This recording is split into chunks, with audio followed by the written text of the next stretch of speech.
Big boss Kannada season 12ರಲ್ಲಿ ರಕ್ಷಿತಾ ಶೆಟ್ಟಿ ಅವರ ಹವಾ ಯಾವ ರೀತಿ ಇತ್ತು ಅನ್ನೋದು ನಿಮಗೆಲ್ಲ ಗೊತ್ತೇ ಇದೆ. ಬಿಗ್ ಬಾಸ್ ಸೀಸನ್ 12 ಮುಕ್ತಾಯ ಆಗಿ ಬಿಗ್ ಬಾಸ್ ಸೀಸನ್ 13 ಆರಂಭ ಆಗ್ತಾ ಇದ್ರು ಕೂಡ ಇನ್ನೂ ಕೂಡ ರಕ್ಷಿತಾ ಶೆಟ್ಟಿ ಅವರ ಬಗ್ಗೆ ಒಂದಲ್ಲ ಒಂದು ವಿಚಾರಕ್ಕೆ ಸುದ್ದಿ ಆಗ್ತಾನೆ ಇರುತ್ತೆ. ಅವರ ಅಭಿಮಾನಿಗಳು ಅವ್ರು ಎಲ್ಲೇ ಹೋದ್ರೂ ಕೂಡ ಅವ್ರ ಹತ್ರ ಮಾತಾಡೋದಕ್ಕೆ ಮುತ್ಕೊಳ್ತಾನೆ ಇರ್ತಾರೆ. ಅಷ್ಟರ ಮಟ್ಟಿಗೆ Rakshita Shetty big boss Kannada season 12ರಲ್ಲಿ ಸದ್ದು ಮಾಡಿದ್ರು. ಸದ್ಯಕ್ಕೆ ಕ್ವಾಟ್ಲೆ ಕಿಚನ್ ಸೀಸನ್ 2ನಲ್ಲೂ ಕೂಡ ರಕ್ಷಿತಾ ಶೆಟ್ಟಿ ಇದ್ದಾರೆ. ಅಲ್ಲೂ ಕೂಡ ಅವರು ಸೌಂಡ್ ಮಾಡ್ತಾನೆ ಇದ್ದಾರೆ. ಇನ್ನು ರಕ್ಷಿತಾ ಶೆಟ್ಟಿ ಅವರು ಎಲ್ಲೇ ಹೋಗ್ಲಿ ಅವ್ರಿಗೊಂದು ಪ್ರಶ್ನೆ ಎದುರಾಗೇ ಆಗುತ್ತೆ. ಅದು ಗಿಲ್ಲಿ ಅವರಿಗೆ ಸಂಬಂಧಪಟ್ಟಂತೆ. ಗಿಲ್ಲಿ ಅವರ ಜೊತೆ ಕಾಂಟ್ಯಾಕ್ಟ್ನಲ್ಲಿ ಇದ್ದೀರಾ, ಅವರು ಕಾಲ್ ಮಾಡಿದ್ರಾ, ಅವ್ರು ಸಿಕ್ಕಿದ್ರಾ, ಯಾವಾಗ ಭೇಟಿ ಆಗ್ತೀರಾ, ಈ ರೀತಿ ಪ್ರಶ್ನೆಗಳನ್ನ ರಕ್ಷಿತಾ ಎದುರಿಸ್ತಾನೆ ಇರ್ತಾರೆ. ಸಾಕಷ್ಟು ಸಂದರ್ಭದಲ್ಲಿ ಅದಕ್ಕೆ ರಕ್ಷಿತಾ ಸರಿಯಾದ ರೀತಿಯಲ್ಲಿ ಉತ್ತರವನ್ನ ಕೊಟ್ಟಿದ್ದಾರೆ. ಇಲ್ಲ, ನಾವು ಕಾಂಟ್ಯಾಕ್ಟ್ನಲ್ಲಿ ಇದ್ದೀವಿ, ಅವರೀಗ ಬ್ಯುಸಿ ಇದ್ದಾರೆ, ಹಾಗಾಗಿ ಭೇಟಿ ಆಗೋದಕ್ಕೆ ಸಾಧ್ಯ ಆಗಿಲ್ಲ, ನಾನು ಊರಲ್ಲಿದ್ದೀನಿ, ಈ ರೀತಿಯ ಉತ್ತರವನ್ನ ಕೊಡ್ತಾನೆ ಇದ್ರು. ಆದರೆ ಇದೇ ಮೊದಲ ಬಾರಿಗೆ ರಕ್ಷಿತಾ ಗಿಲ್ಲಿ ಅವರ ಬಗ್ಗೆ ಕೇಳ್ತಾ ಇದ್ದಂತೆ ಫುಲ್ ಗರಂ ಆಗಿದ್ದಾರೆ.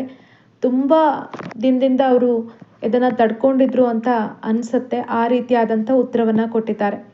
ಸಾರಿ ಎಕ್ಸ್ಪೋಗೆ ಒಂದು ಗೆಸ್ಟ್ ಆಗಿ ರಕ್ಷಿತಾ ಶೆಟ್ಟಿ ಹೋದಂಥ ಸಂದರ್ಭದಲ್ಲಿ ಅಲ್ಲೂ ಕೂಡ ಅವರ ಬಳಿ ಗಿಲ್ಲಿ ಅವರ ಬಗ್ಗೆ ಕೇಳಿದ್ದಾರೆ. ಗಿಲ್ಲಿ ಅವರು ಒಂದು ಸಿನಿಮಾ ಮಾಡ್ತಾ ಇದ್ದಾರೆ ಅಂತ ಪ್ರಶ್ನೆಯನ್ನು ಆರಂಭ ಮಾಡ್ತಾ ಇದ್ದಂತೆ ರಕ್ಷಿತಾ ಫುಲ್ ಗರಂ ಆಗಿದ್ದಾರೆ.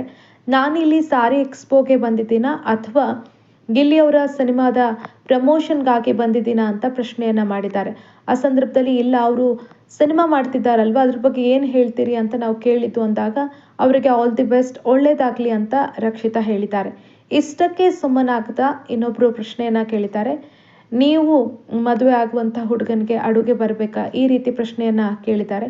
ರಕ್ಷಿತಾ ಅವರ ಕೋಪ ಮತ್ತೆ ನೆತ್ತಿಗೇರಿದೆ.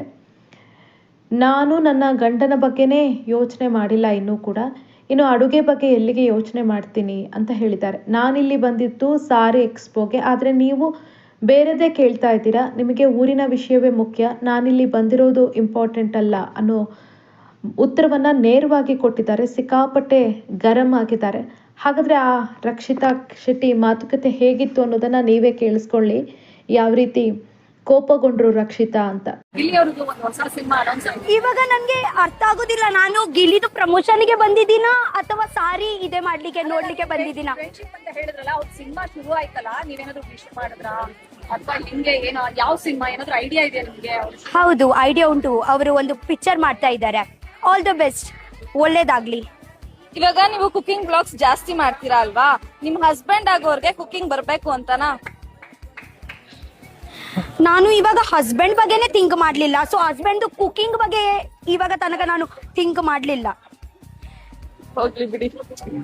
ನಿಮ್ಗೆ ಆಕ್ಚುಲಿ ನಾನು ಬಂದಿದ್ದೀನಿ, ನನ್ನ ಮೇಲೆ ಇಂಟ್ರೆಸ್ಟೇ ಇಲ್ಲ, ಊರ್ ಬಗ್ಗೆ ಇಂಟ್ರೆಸ್ಟ್ ಉಂಟು. ನಮ್ಮ ಕರ್ನಾಟಕ ಜನತೆಗೆ ಒಂದು ಕ್ಯೂರಿಯಾಸಿಟಿ ಇರುತ್ತೆ ನಿಮ್ ಬಗ್ಗೆ ತಿಳ್ಕೊಬೇಕಂತ. ಹೌದು, ಕ್ಯೂರಿಯಾಸಿಟಿ. ಫಾರ್ ಎಕ್ಸಾಂಪಲ್ ಕೇಳಿಸ್ಕೊಂಡ್ರಲ್ವಾ ರಕ್ಷಿತಾ ಎಷ್ಟರ ಮಟ್ಟಿಗೆ ಕೋಪ ಮಾಡ್ಕೊಂಡಿದ್ದಾರೆ ಅಂತ. ಯಾವತ್ತೂ ಕೂಡ ರಕ್ಷಿತಾ ಎಲ್ಲೂ ಕೂಡ ಈ ರೀತಿ ಕೋಪ ಮಾಡ್ಕೊಂಡವ್ರಲ್ಲ. ಪದೇ ಪದೇ ಒಂದೇ ವಿಚಾರವನ್ನ ಕೇಳಿದಂತಹ ಸಂದರ್ಭದಲ್ಲಿ ಯಾರಿಗಾದ್ರೂ ಕೂಡ ಕೋಪ ಬಂದೇ ಬರುತ್ತೆ. ಕೆಲವೊಂದು ಜಾಗ ಅಂತ ಇರುತ್ತೆ, ಅಲ್ಲಿಗೆ ಅವ್ರು ಯಾಕೆ ಬಂದಿದ್ದಾರೆ ಅನ್ನೋದನ್ನ ಮರೆತು ಇನ್ನೇನೋ ಕೇಳಿದಾಗ ಸಾಕಷ್ಟು ಇರಿಟೇಟ್ ಆಗುತ್ತೆ. ಇನ್ನು ಈ ವಿಡಿಯೋ ಇನ್ಸ್ಟಾಗ್ರಾಮಲ್ಲಿ ಸಿಕ್ಕಾಪಟ್ಟೆ ವೈರಲ್ ಆಗಿದೆ. ಬೇರೆ ಬೇರೆ ರೀತಿಯಾದಂಥ ಕಮೆಂಟ್ಗಳು ರಕ್ಷಿತಾ ಅವರಿಗೆ ಬಂದಿದೆ. ಒಂದಷ್ಟು ಜನ ರಕ್ಷಿತಾ, ಗಿಲ್ಲಿ ಹಾಗೆ ಕಾವ್ಯ ಅವರ ಬಗ್ಗೆ ಉರ್ಕೊಂಡು ಈ ರೀತಿ ಉತ್ತರವನ್ನ ಕೊಟ್ಟಿದ್ದಾರೆ, ಆಕೆ ಉರ್ಕೊಳ್ತಾ ಇದ್ದಾಳೆ ಅಂತ ಒಂದಷ್ಟು ಜನ ಕಮೆಂಟ್ಗಳನ್ನು ಹಾಕಿದ್ರೆ, ಒಂದಷ್ಟು ಜನ ಇದು ಸರಿಯಾದ ಉತ್ತರ, ರಕ್ಷಿತಾ ಅವರು ಈ ರೀತಿಯೇ ಉತ್ತರವನ್ನ ಕೊಟ್ಟಿರೋದು ಕರೆಕ್ಟ್ ಆಗಿದೆ, ಮತ್ತೆ ಎಷ್ಟು ಸಲ ಈ ರೀತಿ ಕೇಳೋದು, ಪದೇ ಪದೇ ಗಿಲ್ಲಿ ವಿಚಾರವನ್ನ ಯಾಕೆ ಎತ್ತಬೇಕು ಅಂತ ಸಾಕಷ್ಟು ಜನ ಕಮೆಂಟ್ ಮಾಡಿದ್ದಾರೆ. ಬಹುತೇಕರು ರಕ್ಷಿತಾ ಶೆಟ್ಟಿ ಮಾಡಿದ್ದು ಸರಿ ಅನ್ನೋ ರೀತಿಯಲ್ಲಿ ಅವರಿಗೆ ಸಪೋರ್ಟ್ ಮಾಡಿ ಕಮೆಂಟ್ ಅನ್ನ ಮಾಡಿದ್ದಾರೆ. ಒಂದಷ್ಟು ಜನ ಆಕೆಗೆ ದುರಹಂಕಾರ, ಅದಕ್ಕೆ ಈ ರೀತಿ ಉತ್ತರವನ್ನ ಕೊಡ್ತಾ ಇದ್ದಾಳೆ, ಗಿಲ್ಲಿಗೆ ಸಿನಿಮಾ ಸಿಕ್ಕಿದೆ ಅದಕ್ಕೆ ಇವಳು ಉರ್ಕೊಂಡಿದ್ದಾಳೆ, ಈ ರೀತಿಯ ಕಮೆಂಟ್ಗಳನ್ನ ಹಾಕಿದ್ದಾರೆ. ಸಾಕಷ್ಟು ಜನ ರಕ್ಷಿತಾ ಶೆಟ್ಟಿ ಅವರಿಗೆ ಸಪೋರ್ಟೇ ಮಾಡಿದ್ದಾರೆ. ನೀವು ಮಾಡಿದ್ದು ಕರೆಕ್ಟ್ ಆಗಿದೆ, ಇಂಥವರಿಗೆ ಇದೇ ರೀತಿಯಾದಂಥ ಉತ್ತರವನ್ನ ಕೊಡಬೇಕು ಅಂತ. ಸದ್ಯಕ್ಕೆ ಈ ಒಂದು ವಿಡಿಯೋ ಸೋಷಿಯಲ್ ಮೀಡಿಯಾದಲ್ಲಿ ವೈರಲ್ ಆಗ್ತಾ ಇದೆ. ರಕ್ಷಿತಾ ಕೊಟ್ಟಂಥ ಖಡಕ್ ಉತ್ತರಕ್ಕೆ ಅವರ ಅಭಿಮಾನಿಗಳೇ ಶಾಕ್ ಆಗಿದ್ದಾರೆ. ಯಾಕಂದ್ರೆ ಯಾರು ಕೂಡ ಗಿಲ್ಲಿ ಅವರ ಬಗ್ಗೆ ಕೇಳಿದಾಗ ರಕ್ಷಿತಾ ಈ ರೀತಿ ಆನ್ಸರ್ ಮಾಡ್ತಾರೆ ಅಂತ ಅಂದ್ಕೊಂಡಿರ್ಲಿಲ್ಲ. ಆದರೆ ರಕ್ಷಿತಾ ಖಡಕ್ ಆಗಿ ಉತ್ತರವನ್ನ ಕೊಟ್ಟಿದ್ದಾರೆ.